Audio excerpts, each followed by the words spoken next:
Tu mets un moment à t'en remettre. Ce jour Fabrice Eboué a commis une énorme bourde sur scène. Invité dans l'émission YouTube Le Jean de Guillaume Play, Fabrice Eboué a fait quelques confidences sur son passé d'humoriste et notamment sur ce jour où il a merdé. En direct, face à un spectateur venu le voir jouer sur scène. C'était la blague de trop. C'est dans les années 2000 et sur les planches, après une scolarité en dents de scie, que Fabrice Eboué a débuté sa carrière de comédien. D'abord, en 2005, au Blanc Manteau.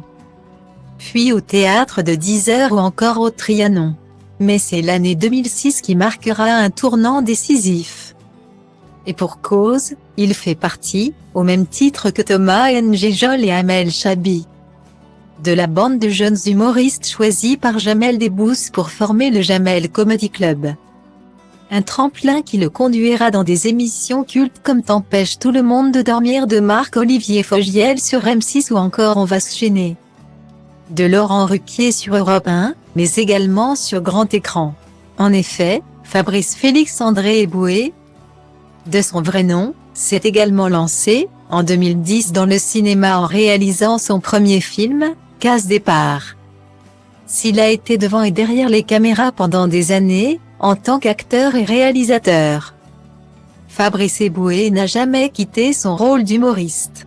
En 2018, il effectuait son 3e one-man show à succès, Plus rien à perdre. Nommé au Molière de l'humour. Une vie professionnelle bien remplie qu'il est venu commenter dans l'émission YouTube de Guillaume Play, Le Jean. Dès le début de leur entretien, l'ex d'Amel Chabi, avec qui il a eu un enfant, Naël, raconte une expérience dont il se serait sans doute bien passé. Alors que l'animateur de radio lui demande « Tu as eu un moment de malaise ?»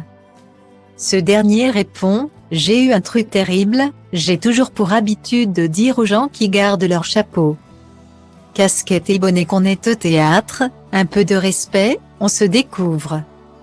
Il n'y a rien à voler ici, tu n'as pas besoin de partir rapidement, etc. » Commence par raconter l'homme de 45 ans. Et de rajouter, sauf qu'un jour, je le fais, le mec n'est pas réceptif, il est hagard. Donc je charge et le mec sortait de chimio, tout d'un coup tu comprends ta bourde et tu es très seul et il faut remonter. Même si les faits se sont déroulés il y a quelque temps, Fabrice Eboué avoue que cette histoire ne l'a pas laissé indifférent, tu mets un moment à t'en remettre. Tu te dis putain t'as merdé, mais heureusement, généralement, les spectateurs, comprennent. Plus de peur que de mal pour cet artiste complet actuellement en tournée dans toute la France avec son 4e spectacle. Adieu hier. L'occasion pour lui de vivre de nouveaux moments aussi intenses qu'inoubliables.